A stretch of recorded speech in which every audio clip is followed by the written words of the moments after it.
Salute, salute. What's good, everybody? Sorry, let me turn this fan off. Salute. Back again. It's Tony the Savant. And we just got done with a beautiful capping of a beautiful tournament. You know, uh, one can one can nitpick all they want. Yes, this tournament did have some controversy, it had some drama, had some storylines, but entertaining it was. And congratulations to the South Carolina Gamecocks, man, for completing what I will, go out there and say early, completing a dynasty, man. Dawn Staley has put her name up there with the Coach Pat, Coach Geno's.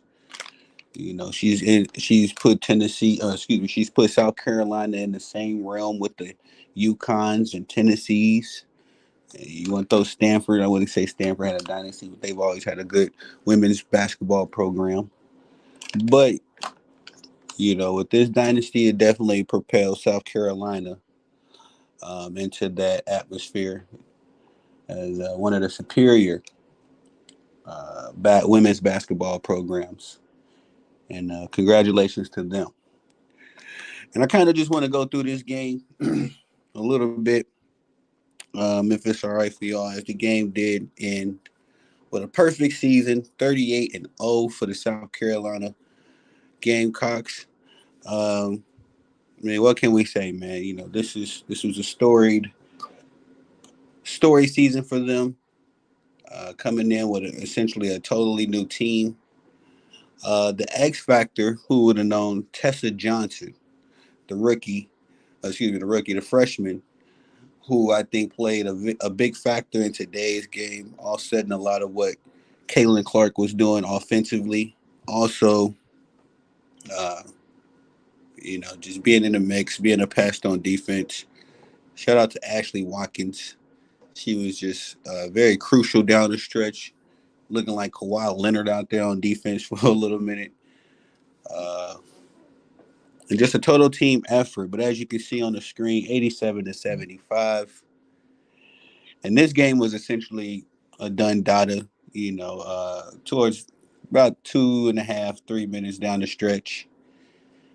Just the momentum was not swinging back in Iowa's favor.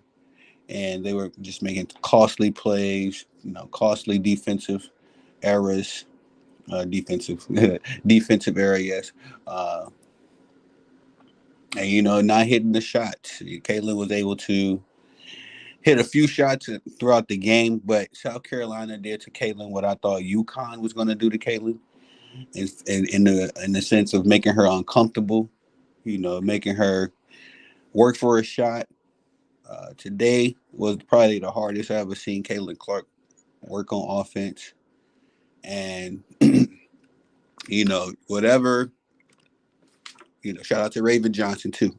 Whatever happened last year in the Final Four, where Caitlin Clark was able to put a 41 on them, and they beat South Carolina to advance to the title game last year. Whatever Caitlin Clark was able to do last year, she was not able to do this year. As I said, she looked very uncomfortable. There was a team effort. Kudos to the Iowa Hawkeyes. Their superstar still was able to get 30 points because she was going to get her points. This is what superstars do. But now there's going to be a conversation surrounding this whole was Caitlin Clark the quote unquote GOAT because she wasn't able to captivate her college career with a championship her junior or senior year. It's unfortunate. Definitely, it is unfortunate, but I think it doesn't take anything away from what this young lady was able to bring to collegiate sports, to bring to women's sports, and I think certainly she's gonna bring some excitement to the WNBA. But I do feel like she would have her profile and her status would have went through the window, through the door. I mean, through the roof if she would have been able to captivate this wild ride with a championship this year. But A little sombering for Iowa. That particular program, as they're about to lose essentially the entire starting lineup outside of Hannah Stalky, and they'll be rebuilding. We'll see what they're able to do. I've heard talks of Haley Van Lift probably joining Hannah Stalky over there in Iowa, so we'll see. We'll see. But as of right now, this is South Carolina's moment. So uh, it definitely sucks for Iowa and Caitlin Clark, but the future is still bright for Caitlin Clark. I'll still be, following, checking for her. But let's get on to the numbers, to the nitty gritty of the game. As you can see here, Iowa was sort of balanced with their attack. You can see three players: Caitlin Clark, Gabby Marshall, and Katie Martin. Katie Martin played a very big game, offensively. She made some key shots, key defensive plays. Gabby Marshall as well. Gabby was a little bit more effective on the defensive end. I don't think she was able to really just get comfortable on her offense. I believe she got her 6 points in the first quarter. Don't quote me on that one, but she wasn't able to get comfortable as well. Uh, Gabby was at the center of all the controversy from the UConn game. So it is what it is. What's good, man? I can't see who this is on StreamYard, but shout out to you. Let's go. Facts. Shout out to the South Carolina Peacocks. I keep wanting to say Gamecocks. But as far as Iowa goes, Hannah she came up. She scored 11. Was able to contribute again. Katie Martin hit some big shots. Uh, Falter was able to do a few things, but it just wasn't enough. And Kaylin Clark, I think she shot for like 10 for 28 from the field. As you can see, she did get 30 points, but again, just not enough, man. South Carolina not only has entered themselves into the atmospheres with the some of the college's greatest women's programs uh, in basketball, but they played like it tonight. The same kind of depth and uh, excuse me, the same kind of depth and strategy execution. Excuse me, I couldn't get that out. That I was talking about with the UConn's men's program. Just the execution, the discipline, the focus. Even when the game was getting a little uh, out of reach or uncontrollable for them, they kept their heads on, looked like champions. We all know Cardoso is a champion, so she definitely knows. She's definitely been in these situations before, and with these moments. Raven Johnson, phenomenal talent. She played very big. She redeemed herself from last year.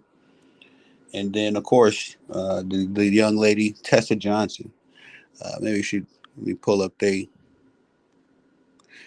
stat line as we're talking about them. You can see these young ladies. Just a balanced attack, man. So much depth. Chloe Chloe Kitts, I want to say her name is. She was typically the sixth man off the bench. I think she started this game, but she was phenomenal. She put up some big buckets tonight. Their leader, Camila Cardoso, was effective. Put up 17 big rebounds. She was a force. Let me see how many rebounds Iowa had. Iowa, damn. Clark had 8 rebounds. You're like they barely scrapped up 17 rebounds as a team, but Cardoso was able to dominate the boards, create some opportunities for her team, come in with some big stops on defense. She was definitely using all 6 feet and 7 inches of her frame, and it was effective on the court, obviously. Raven Johnson, she didn't have a big offensive game again, but I just feel like she was making, key plays, just doing other things for her team that outside of scoring. The other Johnson, the young Johnson, Tessa Johnson, was pretty much the offensive force tonight. She was just hitting big shot after big shot, going toe to toe. Excuse me, going toe to toe with Caitlin Clark and Katie Martin at several stints of the game. Just as far as guard on guard action. She was definitely carrying the offensive burden for South Carolina. Again, you had the valiant leader, Killer Camilla. She was also a contributor. Um, Taina Papau, she was hitting big shots, timely baskets when the team needed it. Malaysia, Full Wally, she was very big, very effective all over the court. Just a balanced attack, man. This is what basketball is. It was beautiful, contributions from everyone on the court. I think Breezy Hall, she didn't have any points in the first half, if I'm correct. But she came up very big in the second half, second 7 points. I remember her hitting a few, timely buckets to keep the momentum for South Carolina. And then last but not least, you can't see her defensive contributions on the screen, but Ashley Watkins, let me say the young lady is, it's looking like Ashley Swatkins out there. She was getting all kinds of blocks, steals, just interrupting Iowa's game plan. Every toss and turn in the second half. Just very impressive. Again, this was beautiful basketball, man. Top to finish. You know, uh, and kudos to Coach Don. Just being able to keep her head on straight. There were several stints in this game where I will say the referees and the officiating was a little questionable. It did seem it would have seemed that the referees was favoring Iowa, in several stints of the game. But once you got a championship once you have a championship culture and a championship pedigree, like South Carolina has, like I said, they did something so special today. I feel like they catapulted themselves into some of the best women's programs, women's basketball programs that college has ever seen. Uh, and then, of course, with this young lady, Tessa Johnson, going into next season, South Carolina is going to be good between Tessa and Raven. They got a good combination there in guard play. I got to see about these other young ladies, which ones are going, which ones will be there next season. I know for sure Cardoso is going to the draft. I think Chloe may be going as well, but we'll see. But yeah, man, this is the championship lineup, contributions from top to bottom. Um, Everybody put in some good minutes as well. Unfortunately for Idaho,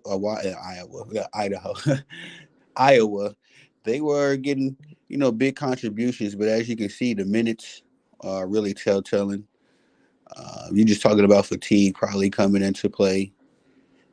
You're talking about, uh, and I'm not making excuses. I don't want to make excuses because at the end of the day, kudos, shout out to South Carolina. They executed their game plan again. What South Carolina was able to do tonight, I thought that's what UConn was going to be able to do, and maybe it had just been a staffing and availability issue because UConn did have some key injuries, but South Carolina was able to show depth and spread the wealth, if you will. But I'm looking at the minutes distribution here. And Iowa was literally dependent on one, two, three, four, five, six, 7 players. So you got to imagine fatigue coming into play. And then you look at South Carolina's. You got 1, 2, 3, 4, 5, 6, 7, 8, 9, 10 players all in double digit. I mean, in double digit minutes. Nobody had to been tired on that court. Raven Johnson leading the way. Camilla put up some big minutes. So yeah, Raven was definitely the emotional leader. She was definitely, you could tell she was keeping the troops focused on what the mission was as a sophomore. Again, very impressive, very impressive. She didn't really contribute offensively and on the scoreboard,